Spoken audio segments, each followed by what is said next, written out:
Untuk mengatasi sebuah masalah atau membuat hidup lebih mudah, manusia kemudian menciptakan alat-alat bantu, termasuk juga menciptakan alat transportasi. Nah, video kali ini akan menceritakan sejarah salah satu penemuan terbesar umat manusia. Penemuan yang ternyata dipicu oleh peristiwa letusan gunung berapi yang terjadi di Indonesia, yaitu penemuan alat transportasi paling ajaib yang kita kenal dengan sebutan sepeda. Sepeda? Sepeda. Ya, sepeda.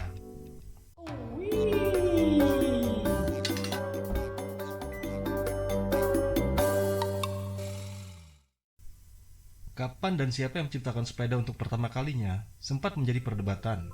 Ada yang mengatakan kalau sepeda sudah diciptakan di tahun 1700-an. Ada pula yang berpendapat bahkan lebih awal, yaitu di tahun 1500-an. Namun pada umumnya para peneliti sejarah sepeda berpendapat kalau kedua klaim itu lemah dan tidak bisa dibuktikan. Klaim pertama yang bisa dibuktikan untuk penemuan alat beroda dua bertenaga manusia yang bisa dikendalikan dan perlu keseimbangan untuk mengendarainya adalah milik seorang Jerman bernama Karl von Royce. Dia menciptakannya di tahun 1817. Ini adalah sepeda yang diciptakan oleh von Royce. Dia sendiri menyebutnya sebagai Laufmaschine, bahasa Jermannya untuk mesin berlari. Dari penampakannya barangkali kamu sudah bisa menebak kenapa alat seberat 22 kg yang hampir semuanya terbuat dari kayu ini ia namakan mesin berlari. Mungkin alat ini bisa membuat kamu bisa lebih cepat sampai ke tujuan dibandingkan berjalan kaki. Jadi memang lebih hemat waktu. Tapi sayangnya, alat ini juga sudah terbukti boros sepatu. Seperti yang terlihat, Laufmaschine belum tampak seperti sepeda yang kita kenal sekarang. Tidak ada pedal, roda gigi, dan rantai di sepeda ini. Karena itulah, meski bisa dikatakan Laufmaschine adalah leluhurnya sepeda, ia dianggap bukanlah bapaknya sepeda modern. Setelah Karl von Royce menciptakan Laufmaschine-nya di tahun 1817, baru setelah lebih dari 45 tahun kemudian, muncul model sepeda dengan tambahan pedal dan engkol yang menempel pada as roda depan di tahun 1864.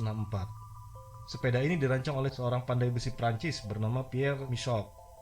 Pierre menamakan alat ini velocipede. Konon inilah asal-muasal kata sepeda. Ini adalah model sepeda yang pertama kali sukses di pasaran.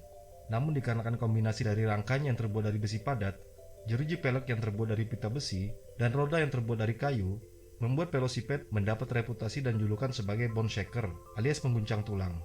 Karena orang yang mengendarainya akan merasakan sensasi seolah-olah tulang-tulang mereka serasa terguncang. Pedal yang menempel pada as roda depan juga membuat velocipede agak sulit dikayuh maupun dikendalikan. Ditambah lagi terbatasnya jarak yang dapat ditempuh dalam sekali putaran engkol yang bergantung pada besarnya diameter roda depan. Singkatnya, velocipede adalah sepeda yang tidak nyaman dipakai dan juga lamban. Lalu di tahun 1870, di Prancis muncul model sepeda dengan roda depan yang sangat besar dan roda belakang yang ukurannya jauh lebih kecil. Diciptakan oleh orang yang bernama Eugene Meyer. Pada sepeda ini Meyer sudah menggunakan jeruji pelek dari kawat yang ditegangkan. Namun, karena situasi perang yang terjadi di Prancis, sepeda model roda tinggi ini justru menjadi lebih berkembang dan populer di Inggris. Di tangan orang Inggris yang bernama James Starley, ia menerapkan beberapa temuan baru pada sepeda model ini. Dia menggunakan besi tabung berlubang untuk rangka sepeda, karet padat untuk ban, dan bantalan bola besi atau laher, yang akhirnya menjadi standar dalam industri pembuatan sepeda. Model inilah yang pertama kali disebut sebagai bicycle dalam bahasa Inggris. Meski kemudian karena bentuknya yang unik, ia segera mendapat julukan penny farthing, karena perbedaan besar roda depan dan belakang sepeda ini menyerupai koin penny dan koin farthing, mata uangnya Inggris. Meskipun mengalami peningkatan pada sisi kecepatan dan sedikit pada sisi kenyamanan, sepeda ini bermasalah pada sisi keamanan. Posisi sadel di atas roda depan yang tingginya bisa mencapai 1,5 meter membuatnya cukup berbahaya untuk dikendarai. Pengendara yang terjungkal ke depan adalah insiden yang umum terjadi. Tidak heran, penny farthing lebih banyak dipakai oleh anak muda dari kalangan berduit di Inggris. Sedangkan orang-orang yang lebih tua biasanya lebih milih sepeda beroda 3. Dalam upaya membuat sepeda yang lebih aman dikendarai, orang Inggris yang lain yang bernama Harry John Lawson lalu menciptakan ini di tahun 1877. Dia memberi nama sepeda ini safety bicycle atau sepeda yang aman, karena posisi pengendara yang lebih dekat dengan tanah membuatnya lebih aman. Pada sepeda ini Lawson sudah memisahkan pedal pengayuh sepeda dari setang pengendali sepeda. Dia juga sudah menerapkan sistem penggerak roda belakang, yang mekanismenya lebih mirip dengan penggerak roda kereta api. Sepeda ini kurang sukses di pasar. Tapi 2 tahun kemudian, dia kembali menciptakan sepeda. Kali ini dia menerapkan mekanisme yang bisa dikatakan sebagai perkembangan paling penting dalam sejarah sepeda.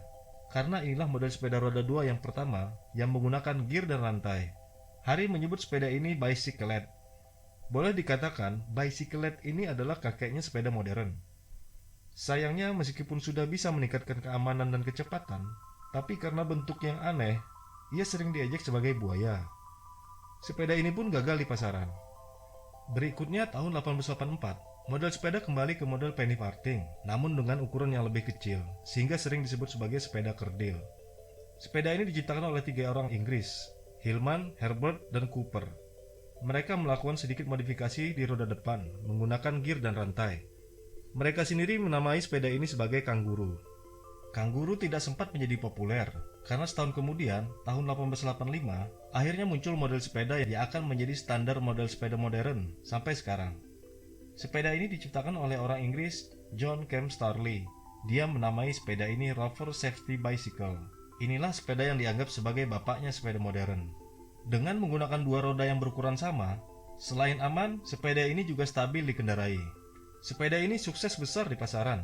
Ini membuat bersepeda menjadi sangat populer, tidak hanya untuk kaum laki-laki, tapi juga untuk kaum perempuan. Dalam kurun waktu 5 tahun, model sepeda ini sepenuhnya menggantikan model sepeda yang lain. Yang menarik dari cerita sejarah sepeda ini adalah fakta bahwa dari model sepeda yang pertama kali diciptakan oleh Carl van Royce, perlu lebih dari 68 tahun bagi sepeda untuk sampai ke model Rover ini. Rentang waktu yang cukup panjang untuk sebuah penemuan yang tampaknya sederhana. Fakta yang tak kalah menarik lainnya adalah, ternyata Carl van Royce menciptakan Love Machine, sepeda pertama di dunia, adalah gara-gara peristiwa letusan gunung berapi yang terjadi di Indonesia. Dahulu sebelum ada sepeda, orang-orang sangat bergantung kepada alat transportasi bertenaga hewan, macam kuda, keledai, atau sapi untuk membawa mereka dari satu tempat ke tempat lain. Kuda khususnya menjadi pilihan utama sebagai alat transportasi bagi orang-orang di Jerman dan Eropa pada umumnya di masa itu. Namun tidak ada menyangka kalau sebuah letusan gunung berapi yang terjadi di tempat yang sangat jauh membuat mereka harus mencari cara lain untuk bertransportasi. Hari itu tanggal 10 April 1815, Gunung Tambora yang ada di Pulau Sumbawa, Nusa Tenggara Barat meletus dengan sangat dahsyat. Bahkan konon suara letusannya terdengar sampai ke Sumatera yang jaraknya lebih dari 2000 km. Menurut para ahli, letusan Gunung Tambora ini adalah letusan gunung berapi yang paling dahsyat di muka bumi dalam kurun waktu 10.000 tahun terakhir. Bersama letusan yang dahsyat, Tambora juga menyemburkan material-material vulkanik sebanyak 150 km kubik setinggi 42 km ke angkasa. Diperkirakan sekitar 30% dari material vulkanik ini atau 45 km kubik adalah material berbentuk padat. Sebagai gambarannya, material vulkanik sebanyak itu bisa menutupi seluruh Pulau Bali setinggi kurang lebih 7,5 meter. Dan ketinggian 42 km itu kira-kira 3 kali lebih tinggi daripada ketinggian pesawat komersil yang pernah kita tumpangi. Dengan bantuan arus angin, material vulkanik ini kemudian tersebar hampir ke seluruh dunia. Inilah yang menyebabkan dampak letusan Gunung Tambora menjadi global. Material vulkanik ini membuat sinar matahari tidak bisa tembus mencapai permukaan bumi. Akibatnya tumbuhan mati dan temperatur bumi secara global turun menjadi lebih dingin. Siklus musim di Asia menjadi kacau. Di Eropa dan Amerika, tahun 1816 disebut sebagai tahun tanpa musim panas. Gagal panen pun terjadi. Serangan wabah penyakit dan kelaparan terjadi di Cina, India, Jepang, sebagian Amerika, dan Eropa. Bahkan disebutkan kalau ini adalah bencana kelaparan paling parah yang terjadi di Eropa di abad 19, dan di Jerman adalah yang termasuk yang paling parah. Karena panen gagal dan tumbuhan mati, maka hewan-hewan yang bergantung pada tumbuhan pun ikut mati, termasuk juga kuda. Akibatnya di Jerman dan di Eropa pada umumnya, kuda menjadi hewan yang langka dan mahal. Walhasil, krisis alat transportasi pun tak terelakkan.